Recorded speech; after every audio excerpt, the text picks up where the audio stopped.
Welcome to Jimosi podcast. Dr. Riek Machar, defense lead lawyer, Geri Raimondo Legge, refuted claims that he was kidnapped by unknown people as per multiple social media reports this week. He publicly denied these rumors when he spoke to Radio Tamazuj. Let's listen to him speaking with the Radio Tamazuj. Let me tell you frankly, the security are cooperating with us, and they are the one protecting us. They are happy even with me, the security. Okay? Because I'm defending our country, South Sudan. Okay? Yes. And this is the rule of law. Yes? Procedural fairness. Yes. So, if this was not a rumor, what do you think might be the reason or might be the motivation behind his kidnap? So if it was not a true, if it was not a rumors, if it was true, yeah. Okay. I think the only thing that comes to mind if you hear that one of the lead defense lawyers has been kidnapped, then obviously that has something to do with the opponent, right? And in this case, the opponent or the prosecution team are the government. It's a case of the government versus Dr. Riek Machar and the 7 co-accused. So if the rumors were true, then I would say the only people who could be responsible for Dr. Geri's disappearance are the national security. And the government has a hand in it. Yeah. Well, as for me, if this was not a rumor and it is true that it actually been kidnapped, I will not say it is the government or the prosecution, or not the prosecution, the government or somebody that is on the side of the government that want Machar to lose the case that is doing this. I will say no. The reason why I will say no is because if that happened with the current happening, everybody will point a finger at somebody right there, and we all know that person, you see, which is now the government. So the government will not do that. The only person that can do that is somebody that already have some grudges with Geri, either from work or from community, his own other enemy that had nothing to do with the case or at the moment. Or a competitor lawyer that thought that he should have got this case instead of Geri and their team. So this will be the person that will do it because they know the blame will go to the other side. And I wanted to ask you, why do you think so? Yeah, it's because people will blame the other side, which is the government for now, and nobody will even suspect them of doing anything. So that's why sometimes they say it, if there's a case or even if you hear that somebody is planning to kill you and you are not sure that you only have one enemy, don't say it publicly. As much as you say it publicly to deny that person from doing it, you give a chance to another enemy that has been looking for you. Like so if now, you specify, yes, so if my life is in danger and should anything happen to me, then it's so. You see, so you have pointed a finger at somebody. Now, your other enemy will come and hurt you, and people will go to the person that you have already said. And nobody will ever believe that it is not that person because everybody will be referring back to what you said. That he said if something happened to him, is that other person. So, if this was a true case, I will not say the government. I will look around his workspace, enemies of progress, community.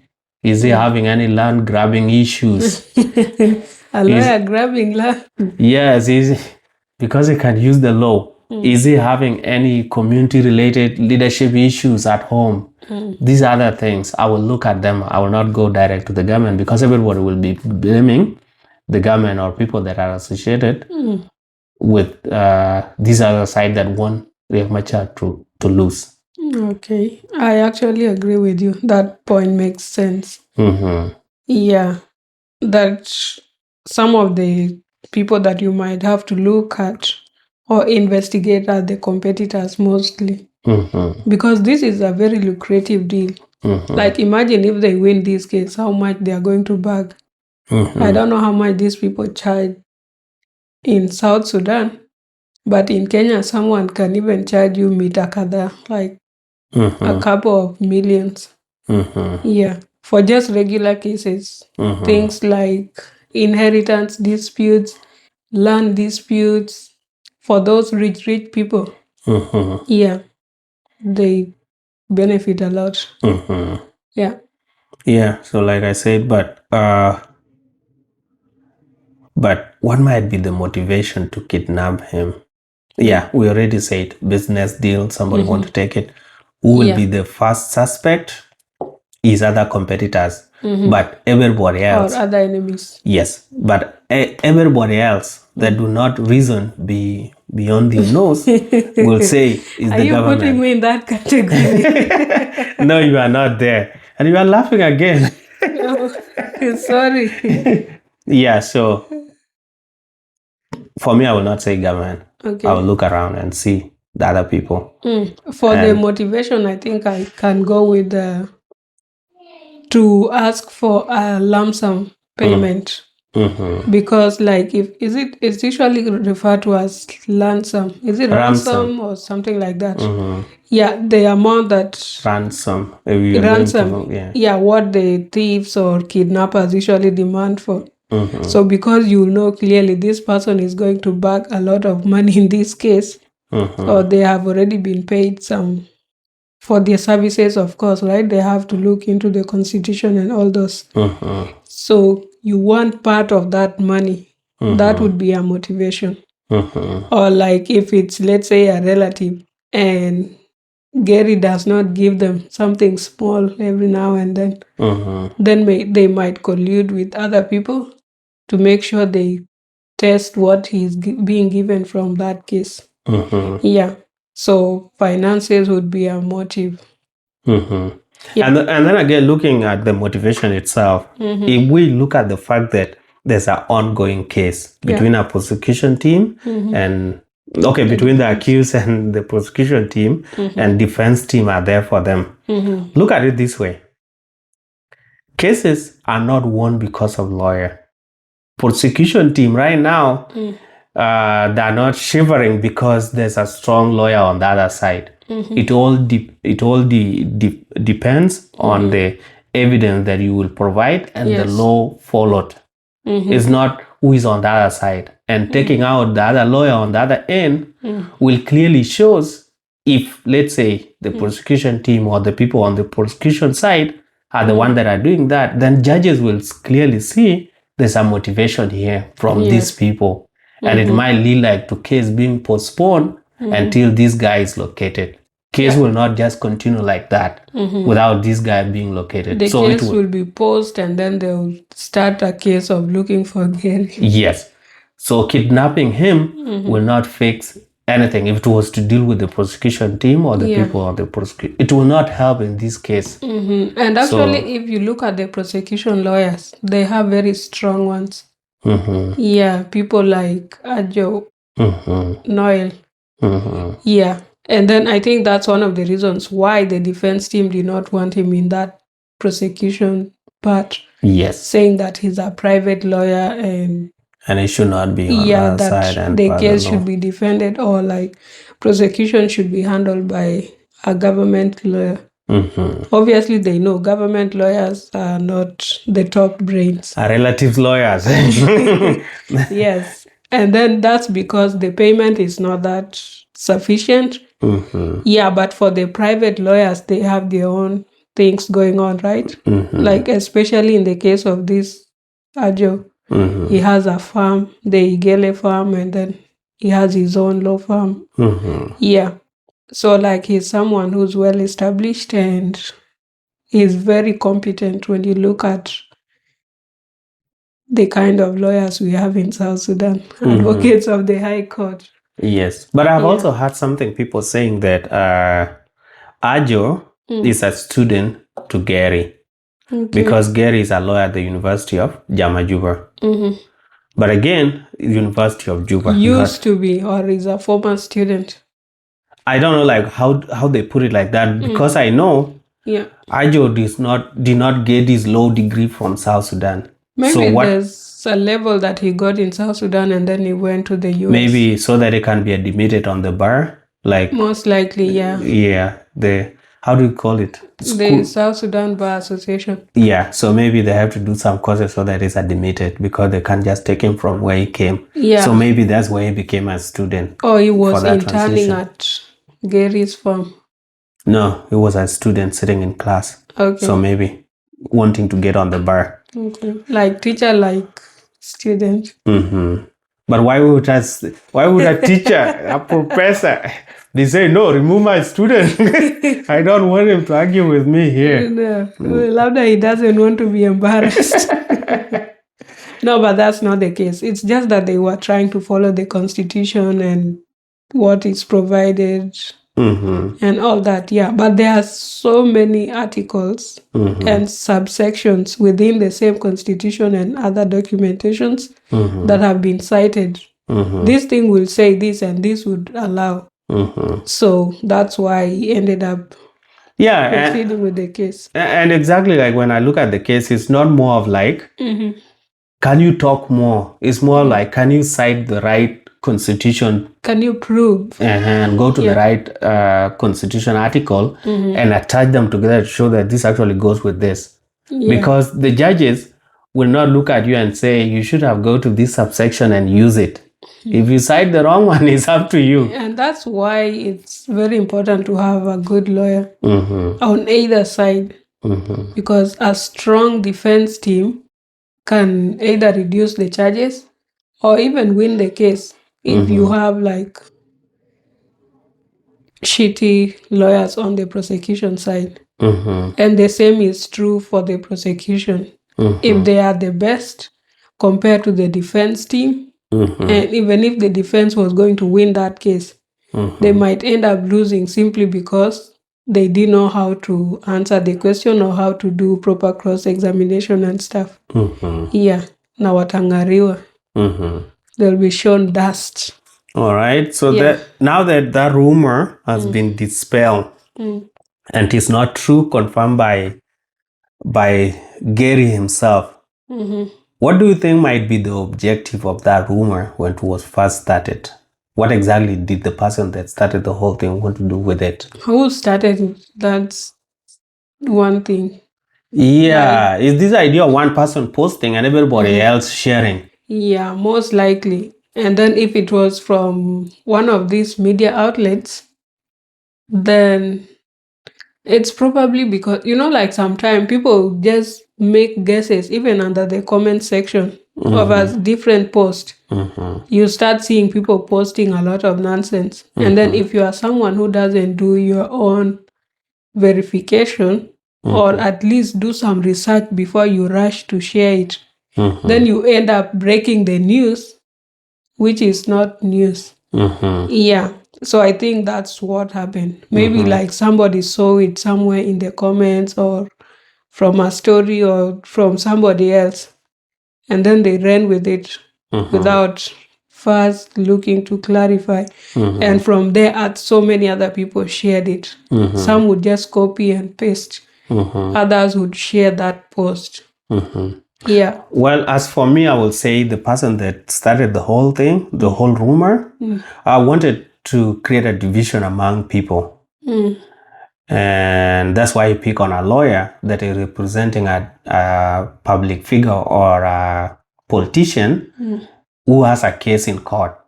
Okay. Why did he not pick on any other person in South Sudan to say that he has been kidnapped? So the more you create this the case itself has already divided people. So if you go ahead and say now even the defense team lawyers are being abducted, then it creates more anger among people and more division. And like we say, there's so much fake information out there, propaganda, and so much propaganda, and people are not taking their time to differentiate between the right information and the wrong information, the fake and the genuine one. You see, so people will just run with something, but then again, it's because we don't shame people or there's no somewhere that hold them accountable for anybody that spread fake information, right? Actually, Like if there's you a want to, website. if you still want to share it, you have to put the word allegation so that we all know you have not confirmed it yourself. It's still allegation as the way you are sharing it. But when you just share it as if you have confirmed somewhere, then yeah, it becomes a part of the system of fake information, right? Yeah, Which is not good. Especially if your English is very polished. Like you write no grammatical errors, no spelling mistakes and stuff. Then people would assume, based on your knowledge, based on your competency or the language skills, people would assume that this might be the right information. Yeah. And then they just run with that information. And South Sudanese, a lot of people, including these media outlets, like the small ones, small pages and stuff, can be tribal or personal. So sometimes some of them, they'll come up with information and then they just start sharing. Or some would want to trend. Yeah. So they just speak on something and post. And then they run with it. Yeah. So they end up creating memes or different other things. Not even memes, but they just end up creating stories that have some correlation with what is currently happening in the country. And people will take it as truth. Yeah. And then I think they use that as part of cloud chasing to drive traffic towards the page. Yes. And then when Geri Raimondo was speaking to the Radio Tamazuj, he actually clarified that they are always assigned security officers to be with them for the protection. You see, and this is why we say if anything was to happen to them, the first people to blame are anybody that is supporting the government or the prosecution team. Yes. So this is why you give them a maximum protection for anything not to happen. Because even the government themselves or the people on the other side, the prosecution team, do understand that people can create something in the process just to sabotage the whole thing. Yes. By doing even harm to the team, to the defense or the to the defense team or to the accused, to stop the whole thing. So this is why they need to be protected at all means. And even the accused, everybody is being protected. Maximum security. I think even the prosecution team, because there are some people who are not happy with them, the supporters of the defense or supporters of some of the accused. So if something was to happen to them, then you would not say it's the defense team or the accused themselves, but the supporters. Yeah. So, yeah, but anyway, this case, like we said previously, it's going to pave way for a new beginning. And it's going to set a precedent on how we carry out court cases going forward. So we just need to be patient and wait and see how everything will unfold. Yeah. All right, so that's it for Jimosi podcast. See you in the next video. Leave your comment. Let us know what was the motivation for the rumors itself, and if it was true, what might be the objective of that abduction. People call kidnapping. Is it kidnapping or abduction? Which one is which? They're all the same, right? What's the difference? Kidnapping is when you take a small person. When you take underage. Okay, this is my own guessing from my head dictionary. Kidnapping is when I have a dictionary in my head. So kidnapping is when you take a kid underage. Abduction is when you take an adult. Okay, let me share what I found here.